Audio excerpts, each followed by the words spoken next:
few weeks ago, we talked about all the ways in which you can build community that you can check out right here. But what do you do now? How do we maintain relationships? How do we maintain community? Let's chat about that topic today. Hello everyone, it's Emma and welcome back to my channel where we talk about all sorts of things, zero waste, focusing on free, easy, and fun ways to live low waste and ways that we can all be activists. I already hear you. I talk a little bit too fast. There's a gear icon right down here where you can change the speed of the video. Keep in mind, I am not an expert here. These are just my personal anecdotes. These are a few things I've seen other people talk about on the internet. So please leave your tips down below for building and maintaining community so that way we all have more tips. First, let's talk about maintaining relationships. This is a little bit of a reminder from part 1, but I'm gonna say it again. You have to go out. I know, I'm a big-time homebody, but fortunately, unfortunately, our community is outside the 4 walls that we call home. We have to get out and go, so just go. Rip off the bandage and just do it. Yes, there are times where I have said yes to plans and I'm like, oh gosh, I said this when I was like socially ready for this and now I want to be an introvert and I don't want to go, but every time that I go, I have so much fun. I almost never regret going, and if you think that you might, set yourself a timeline, right? Like, just tell yourself, I will go, I will try it out, but within, 30 minutes or an hour, I'm not having fun, I don't feel well, I will leave. At least then you can say you tried. For example, one of my regular activities is swing dancing, and there are times where like, I don't feel well, or I'm just not in a good mood, or maybe I'm a little bit tired, but I go anyway, and it almost always makes me feel better. Of course, this does not mean that you have to push yourself to the brink, but just push yourself a tad bit outside your comfort zone and test out the waters. Next is to find something that you like to do and do it regularly. It's absolutely great if you want to try a new thing every day, but honestly, consistency is key for building and maintaining those relationships. It's very easy to make a connection if you go try something one time. If you go a second and a third and a fourth and a fifth and a sixth and a seventh time, now you're going to start to know everybody's names, maybe where they work, their hobbies, their interests. You can actually start to talk to people more because you're going to be seeing them on a regular basis. This could be a weekly pottery class, a regular volunteer event, helping your local Food Not Bombs chapter, a dance class, or anything that you enjoy. The more you do it, the more often you'll see the same friendly faces and the easier it will be to get to know these people. And perhaps even then, with all of this talking and interacting with the same crowd, you can start to see overlapping interests. And then you can pursue these relationships without being at the specific event at this specific place. I also highly recommend that you stay in touch with people outside of that regular meeting. For example, again, I'm just going to keep using swing dancing. If I just say hi to that one person every single time at swing dancing, our relationship, our friendship, that community building is probably not going to do more than just besides say hello every time that we go swing dancing. But if we exchange numbers, if we create a group chat for all of us, if we follow each other on social media, now we can stay in touch a little bit better. For example, our swing dancing group, we have a Facebook group chat, and this is where we make plans to go dancing outside of class and things of that nature, so that way we can keep interacting with one another. I think my biggest and best tip is to be intentional every step of the way, because you know what goes a really long way? Somebody remembering your name, somebody remembering where you worked, somebody remembering that you went to go visit your family this weekend. It all goes such a long way. So do that for other people. The next time you see them, ask them how their job is going, ask them what they did that weekend, ask them how their pet is doing, and truly listen and care what they have to say. I know I can only speak for myself here, but I'm just going to assume that everybody's going to agree with this. When somebody does that for me, it means a lot. When somebody remembers, oh, Emma said that she was getting a tattoo, let me see what the tattoo is this time. Oh, Emma mentioned that she went back to Ohio to see her family. I'm gonna ask her how that was. It really shows that you care about that person and you are actually listening to them. So that makes me want to do it for other people as well, because it does make me feel really good, seen, and heard. Another tip that I love to do is to offer help before being asked. Yes, it is great to offer a ride to someone when they ask, but I think it can be much more meaningful to offer that help to someone before they even come to you. If a friend mentions an upcoming trip, offer to give them a ride to the airport instead of them having to ask. This benefits you, now you know longer in advance,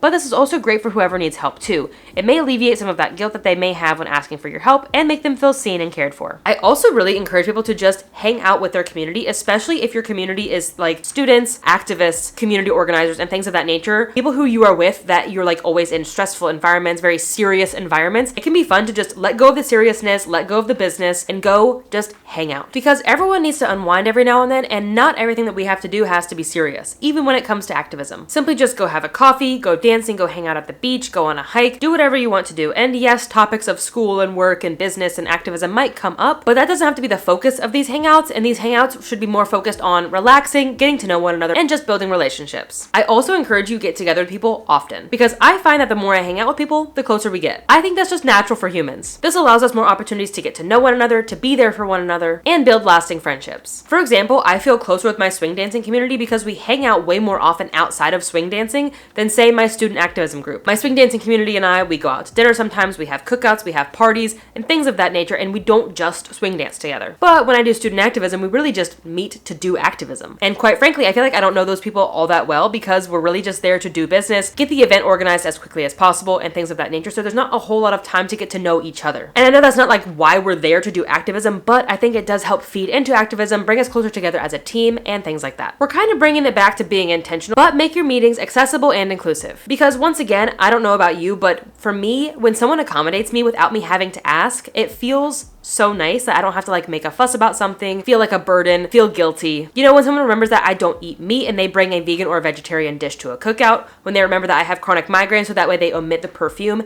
it just means so much that somebody remembers those small details and also is making the environment inclusive for everybody. This also looks like being mindful of allergies, being mindful of people with disabilities, if you're teaching a class or leading something using gender inclusive language and things of that nature. Not only does this mean a lot to be on the receiving end of this, but I think people are also a lot more likely to come regularly when they are accommodated for. So that was more geared towards community. Let's talk about how we can stay involved with activism and stay involved in ways of just making change. Perhaps you've been to your first protest and you're feeling really energized. What do you do now? First, go to your town halls and your city council meetings. I know they are not nearly as exciting as a protest or a rally, but they are so important. Add your local meeting to your calendar every single week. Yes, I mean it. If it works out, great. Go sit in. If it doesn't work out that week, no harm. But at least it was on your calendar for you to consider if you have time to spare. But why go? This allows you to see what your city/town is up to in regards to social justice, climate change, and using your tax dollars. This allows you to see what your fellow townspeople are praising or complaining about, which can guide you in the efforts to band together to make change. And you can even give your own public comment as well. If you're upset that your city doesn't have compost, if you're upset that your city doesn't have public trash cans, if you wish that your city did more beach cleanups, whatever it might be,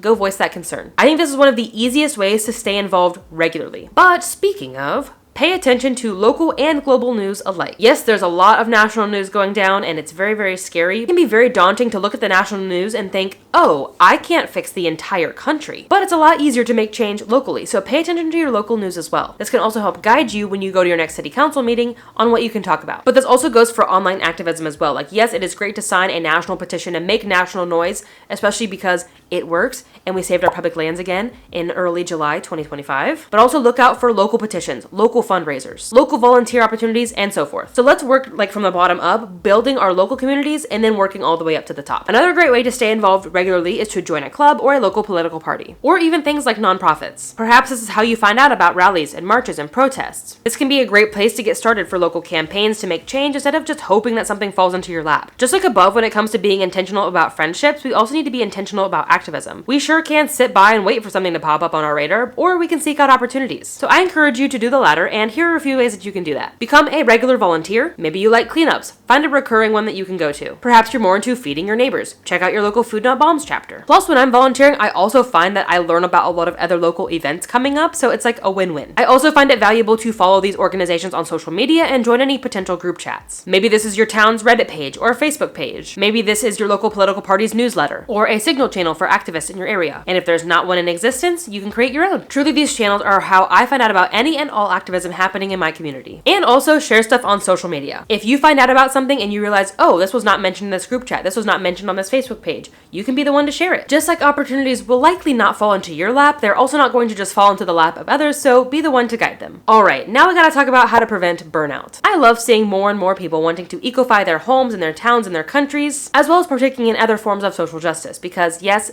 zero waste is political. You can learn more in this video. But we really need to be mindful about preventing burnout, so here are a few tips from me. Again, these are just my personal tips. Please leave yours down below. When it comes to community building and maintaining a community, just remember that you do not have to say yes to everything. A perk to having a community that is really big, really strong, is that there's no guilt in you saying no if you don't have the ability to do something. Because guess what? Your friend is gonna have 20 other people that they can ask. This actually just happened the other week. Our friend is coming back into town and I was like, oh my gosh, I'm so sorry. I have plans on that day. I can't pick you up from the airport. And they're like, oh, no worries. This person lives right next to the airport. I'll ask them. I'm like, perfect. Now I don't have to feel bad. Of course, you can take on as much as you personally want to, but I really don't think that anybody should be saying yes 100% of the time. Don't Don't pack your schedule, don't stress yourself out, and allow others in your community to be helpful too. And hey, don't forget, let your community take care of you too. You can't be providing to your community 100% of the time, in the same way that I wouldn't expect anybody in my community to only be provided for 100% of the time. We all have to give and take. Not to mention, we are all in a community because we want to be there for others. If you never let your community help you, that might give people a bad taste or feel bad. So let them give you gifts, pet sit for you, and offer you rides as well. Of course, this does not mean that you should take advantage of your community, but don't feel bad for asking for help. And kind of in the same way, I would encourage you to not ask the same person every time, unless somebody like really loves to watch your dog, for example. But our dog, he's a little bit high maintenance, so I like to alternate who we let watch him, so that way they don't get sick and tired of me, of Janahi, etc., etc. Maybe this tip is not for everybody, but for me personally, I have to set intentional alone time to recharge. I love hanging out with my friends. I love this community that we have here. I still need alone time just to decompress, clear my head, return to a normal level of stimulation instead of being overstimulated. So for me, this looks like reading my book a little bit before bed every night, going outside and working on my balcony garden, crocheting and listening to an audiobook, playing a little bit of a video game, or whatever it might be. Community is amazing, but I think a really important part of burnout is making sure that your social battery gets recharged, and also your energy battery.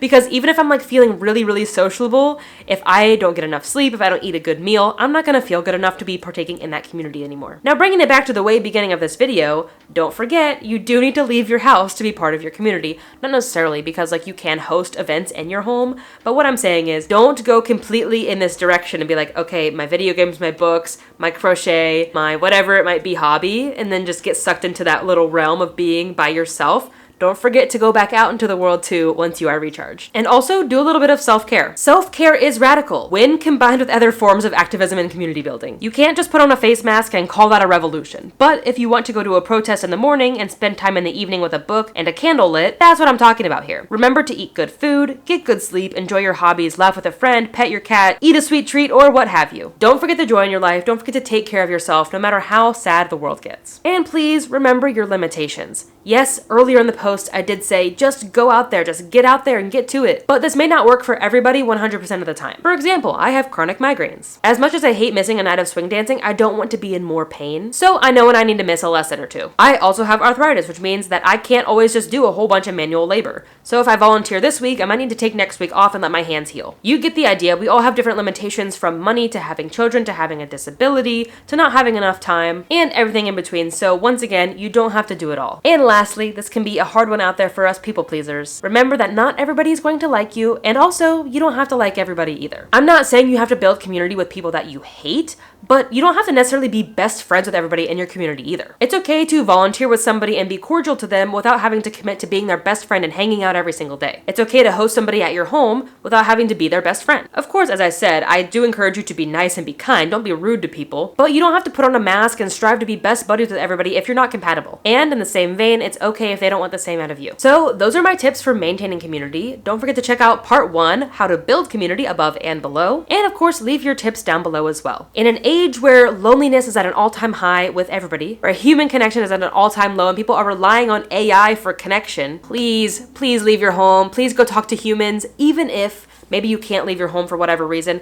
Connect with humans online, friends who you play video games with, friends who you FaceTime, friends who you Snapchat. Please have some sort of human interaction. It is truly just such a good thing to do in general. We are social creatures, but also these are people that you can help recruit to fight climate change. These are people that you can go protest with. These are people that you can go to a town hall with. And ultimately, these are people who you can fall back on in times of need. So once again, leave your tips down below, and thank you so much for watching, especially if you made it all the way to the end. That is all that I have for today. I will see you in the next video, but until then, remember that your small actions make a big difference in the long run. Bye, guys.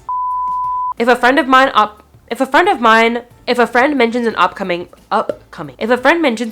trip, offer to bring them to the airport instead of them having. That was kind of fast, but oh well, I'm tired. Pick a cause that means a lot to you and go out there and get it done regularly. You can be the one to share it.